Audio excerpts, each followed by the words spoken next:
जिस वीडियो में हम बात करने वाले हैं खीरे के बारे में, ककम्बर के बारे में। दोस्तों, खीरा एक ऐसी सब्जी है जो कि गर्मियों में बहुत ही कॉमनली इस्तेमाल किया जाता है। हम लोग अक्सर इसको सलाद बना के इस्तेमाल करते हैं, खाते हैं। और आज इस वीडियो में हम बात करेंगे कि इसको खाने से आपको कौन कौन से फ़ायदे मिलते हैं। बहुत ही डिटेल में हम जानेंगे कि खीरे खाने से कौन कौन से हेल्थ बेनिफिट्स मिलते हैं। इसके अलावा हम जानेंगे कि खीरा खाने से कौन कौन से प्रोबेबल साइड इफ़ेक्ट्स या नुकसान आपको हो सकते हैं, क्या प्रिकॉशंस आपको लेनी चाहिए। और लास्टली मैं आपको बताऊंगा कि खीरा खाने का जो बेस्ट टाइम है वो कौन सा है, यानी किस टाइम खीरा खाने से आपको सबसे ज़्यादा बेनिफिट्स मिलेंगे। तो चलिए बिना किसी देरी के इस इंटरेस्टिंग वीडियो को शुरू करते हैं और जानते हैं इन सभी चीज़ों के बारे में, पूरी डिटेल बेनिफिट्स के बारे में। दोस्तों, खीरे के जितने भी बेनिफिट्स आज मैं आपको बताने वाला हूँ, ये सारे बेनिफिट्स मॉडर्न स्टडीज़ के ऊपर बेस्ड हैं और आयुर्वेदिक प्रिंसिपल्स के ऊपर बेस्ड हैं। सबसे पहला बेनिफिट जो कि आपको खीरा खाने से मिलता है वो है हाइड्रेशन के लिए। खीरा आपकी बॉडी को हाइड्रेट करने का काम करता है। खीरे के अंदर 95% पानी पाया जाता है और इसकी तासीर ठंडी होती है और इसी वजह से गर्मी में इसको इस्तेमाल करना बहुत ही ज़्यादा बेनिफिशियल होता है, क्योंकि इसको इस्तेमाल करने से एक तो आपकी बॉडी के अंदर पानी की कमी कभी नहीं होती है और दूसरा आपके ऊपर गर्मी का असर भी कम होता है। आपको लू नहीं लगती है, आपकी स्किन ड्राई नहीं होती है और आपकी बॉडी के अंदर जो टॉक्सिन्स होते हैं वो भी बॉडी से फ्लश आउट होते रहते हैं और बॉडी में एक ठंडक का एहसास आपको होता है। दूसरा बेनिफिट आपको मिलता है डाइजेशन के लिए। खीरे की तासीर ठंडी होती है और आयुर्वेदिक प्रिंसिपल्स के हिसाब से ये आपकी बॉडी के अंदर पित्त को शांत करता है और इसी वजह से आपके अंदर एसिडिटी की प्रॉब्लम नहीं होती है, गैस की प्रॉब्लम नहीं होती है, अपच की शिकायत आपको नहीं होती है। और क्योंकि इसके छिलके के अंदर बहुत ज़्यादा फाइबर भी होता है तो ये आपके अंदर कॉन्स्टिपेशन भी नहीं होने देता है। खीरे के अंदर पोटेशियम काफ़ी ज़्यादा मात्रा में पाया जाता है और इसी वजह से ये आपकी हार्ट हेल्थ को इम्प्रूव करता है और ब्लड प्रेशर को भी मेंटेन रखता है। जिन लोगों का ब्लड प्रेशर हाई रहता है, ऐसे लोग अगर खीरे को इस्तेमाल करते हैं तो उसकी वजह से उनका ब्लड प्रेशर नॉर्मल रेंज में रह सकता है। खीरे को इस्तेमाल करने से आपके अंदर ना तो कोलेस्ट्रॉल बढ़ता है, क्योंकि इसके अंदर कोई भी कोलेस्ट्रॉल नहीं होता है, ना ही इससे आपके ट्राइग्लिसराइड्स बढ़ते हैं। और क्योंकि इसके अंदर फाइबर काफ़ी ज़्यादा होता है और इसकी तासीर ठंडी होती है और इसके अंदर वाटर कंटेंट भी काफ़ी ज़्यादा होता है, तो गर्मियों के अंदर अक्सर जब पसीना ज़्यादा आने की वजह से, पानी कम पीने की वजह से हमारा खून गाढ़ा हो जाता है, तो खीरा खाने से ये खून के गाढ़े होने की शिकायत भी दूर होती है, आपका खून पतला होता है और आपका सर्कुलेशन जो है वो भी इम्प्रूव होता है। खीरा ऐसे लोगों के लिए भी बहुत ज़्यादा फ़ायदेमंद है जो कि अपना वज़न कंट्रोल में रखना चाहते हैं या फिर वज़न घटाना चाहते हैं। खीरे के अंदर फाइबर अच्छा खासा होता है और वाटर कंटेंट मेनली इसमें होता है और इसी वजह से इसके अंदर जो कैलोरीज होती हैं वो करीब करीब ना के बराबर होती हैं और इसको खाने से आपका पेट जो है वो भर जाता है। अगर आप खाना खाने से थोड़ी देर पहले एक कटोरा भर के खीरे की सलाद खा लेते हैं तो उससे आपको भूख जो है वो काफ़ी कम हो जाती है, आपकी कैलोरी इंटेक कम हो जाती है और आपको वेट लॉस करने में काफ़ी ज़्यादा मदद मिलती है। इसके साथ साथ खीरे के अंदर विटामिन सी भी होता है, विटामिन के भी होता है, इसके अंदर पोटेशियम भी होता है और इसके अंदर मैग्नीशियम भी होता है।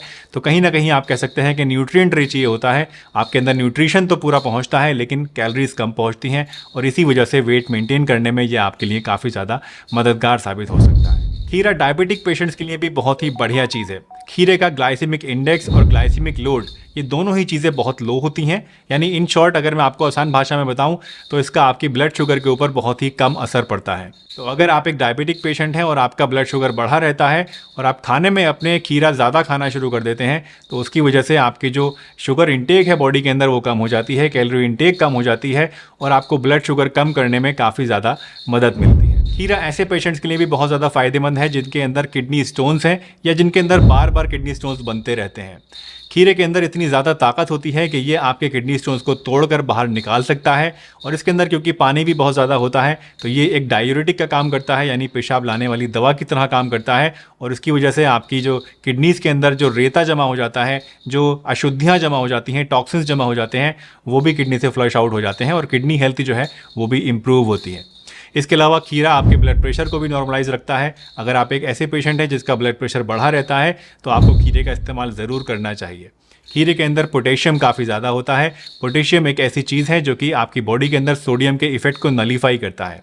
सोडियम यानी एक ऐसा मिनरल जो कि नमक के अंदर पाया जाता है। सोडियम हमारी बॉडी के अंदर ब्लड प्रेशर को बढ़ा देता है, लेकिन अगर हम अपनी डाइट के अंदर पोटेशियम की क्वांटिटी बढ़ा दें तो सोडियम का इफेक्ट कम हो जाता है और इसी वजह से आपको ब्लड प्रेशर कम करने में मदद मिलती है। खीरा स्किन हेल्थ के लिए भी बहुत ही बढ़िया चीज़ है। अक्सर आपने देखा होगा बहुत सारे ब्यूटी प्रोडक्ट्स में ऐड दिखाया जाता है कि इस ब्यूटी प्रोडक्ट के अंदर, इस क्रीम के अंदर खीरा डाला गया है। दोस्तों खीरे की तासीर ठंडी होती है और इसी वजह से गर्मी के मौसम में बहुत सारी स्किन प्रॉब्लम्स जैसे कि फोड़े फुंसी होना, एलर्जीज होना, सनबर्न होना, खुजली की शिकायत होना या स्किन के ऊपर काले धब्बे पड़ जाना या डार्क सर्कल्स हो जाना, इस तरह की सभी प्रॉब्लम्स में आपको खीरा काफ़ी ज़्यादा फ़ायदा करता है। खीरे को आप इंटरनली भी खा सकते हैं और चाहें तो इसको एक्सटर्नली भी अपनी स्किन के ऊपर अप्लाई कर सकते हैं। दोनों ही तरीके से आपकी स्किन के लिए ये बहुत ही ज़्यादा फ़ायदेमंद साबित होता है। अब बात करते हैं खीरा खाने से होने वाले कुछ प्रोबेबल साइड इफ़ेक्ट्स के बारे में, कुछ प्रिकॉशंस के बारे में। दोस्तों खीरा वैसे पूरी तरह से सेफ़ होता है और कोई भी इसको आराम से इस्तेमाल कर सकता है, लेकिन कुछ एक ऐसे लोग होते हैं जिनको थोड़ी बहुत प्रिकॉशन लेने की ज़रूरत होती है। सबसे पहली प्रॉब्लम जो कि खीरा खाने से आपके अंदर आ सकती है वो है एलर्जीज़ की शक्ल में।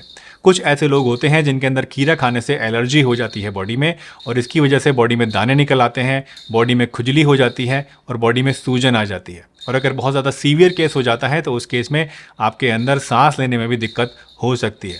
इसके अलावा आयुर्वेद के अकॉर्डिंग खीरा खाने से कुछ लोगों के अंदर वात दोष और कफ दोष जो है वो बढ़ जाता है, एग्रेवेट हो जाता है, जिसकी वजह से बॉडी में बलगम ज़्यादा बनने लगता है, जोड़ों में दर्द हो जाता है, बॉडी में सुस्ती आने लगती है, ज़ुकाम खांसी की शिकायत हो सकती है और डाइजेशन भी कमज़ोर हो जाता है। तो ऐसे लोग जिनकी वात प्रकृति है या फिर कफ प्रकृति है, ऐसे लोगों को खीरा बहुत ज़्यादा क्वांटिटी में नहीं खाना चाहिए। हाँ, थोड़ा बहुत क्वांटिटी में खा सकते हैं, लेकिन बहुत ज़्यादा क्वांटिटी में खाने से उनके अंदर ये प्रॉब्लम्स भी आ सकती हैं। अब बात करते हैं खीरा खाने के बेस्ट टाइम के बारे में।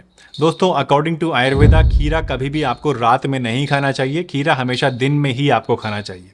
और दिन में भी अगर हम बेस्ट टाइम की बात करें तो सुबह 10 बजे से लेकर दोपहर 2 बजे तक का जो टाइम होता है ये बेस्ट होता है खीरा खाने के लिए, क्योंकि इस दौरान हमारी जो डाइजेस्टिव फायर होती है वो अपने पीक पर होती है और इस दौरान अगर आप खीरा खाते हैं तो आपके अंदर ये साइड इफ़ेक्ट्स जो कि मैंने अभी आपको बताए थे उनके होने के चांसेस बहुत ही ज़्यादा कम हो जाते हैं। एक और बहुत कॉमन सवाल जो अक्सर लोग मुझसे पूछते हैं वो ये कि क्या हम कड़वा खीरा खा सकते हैं या नहीं खा सकते हैं। दोस्तों खीरे के अंदर एक चीज़ पाई जाती है जो कि होती है क्यूकरबिटासिन। ये एक ऐसा कंपाउंड होता है जो कि खीरे के अंदर कड़वाहट पैदा करता है और ये अक्सर जो खीरे के दोनों सिरे होते हैं उनके अंदर सबसे ज़्यादा होता है। और इसीलिए अक्सर लोगों को आपने देखा होगा कि अगर कोई कड़वा खीरा होता है तो उसके सिरे काट के वो घिसते हैं, जिससे कि वहाँ एक वाइट सा लिक्विड निकलता है और कड़वाहट कम हो जाती है। वैसे मैं आपको सजेस्ट करूंगा कि अगर आपका खीरा जो आप खाना चाहते हैं वो कड़वा है तो आप इसको ना ही खाएं तो बेहतर है, क्योंकि क्यूकरबिटासिन अगर ज़्यादा क्वांटिटी में खा लिया जाए तो उसकी वजह से बॉडी के अंदर टॉक्सिसिटी पैदा हो सकती है। वैसे 1-2 से नहीं होगी, अगर ज़्यादा क्वांटिटी में खा लेंगे तो हो जाएगी, लेकिन फिर भी अगर आप के पास 1-2 खीरा भी है वो कड़वा है तो बेटर ये है to be on the safer side कि आप उसको डिस्कार्ड कर दें, उसको ना खाएं। एक और बहुत कॉमन सवाल जो लोग पूछते हैं वो ये कि क्या हमें खीरा छिलके समेत खाना चाहिए या फिर छील कर खाना चाहिए।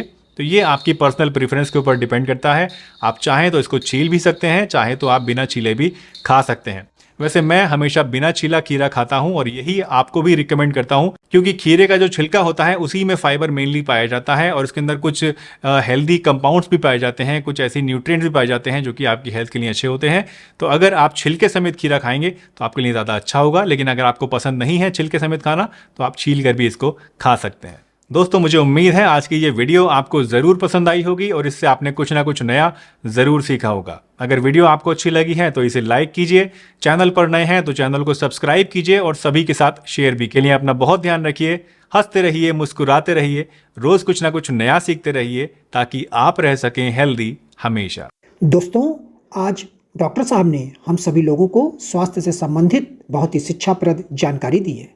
आशा करता हूं कि यह स्वास्थ्य संबंधी शिक्षाप्रद जानकारी आप लोगों को अवश्य पसंद आई होगी।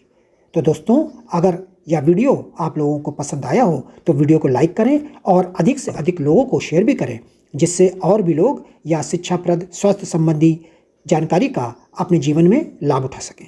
और दोस्तों अगर आपने अभी तक हमारे चैनल को सब्सक्राइब नहीं किया है तो आप हमारे चैनल को तुरंत सब्सक्राइब भी कर लें, जिससे आप लोगों को नोटिफिकेशन के माध्यम से हमारे यह शिक्षाप्रद वीडियो तुरंत प्राप्त होते रहें और आप इसी तरह स्वास्थ्य संबंधी शिक्षाप्रद जानकारियों का लाभ उठाते रहें। दोस्तों कल फिर डॉक्टर साहब के किसी स्वास्थ्य संबंधी शिक्षाप्रद वीडियो के साथ आप लोगों के समक्ष फिर से प्रस्तुत होंगे। तब तक के लिए नमस्कार।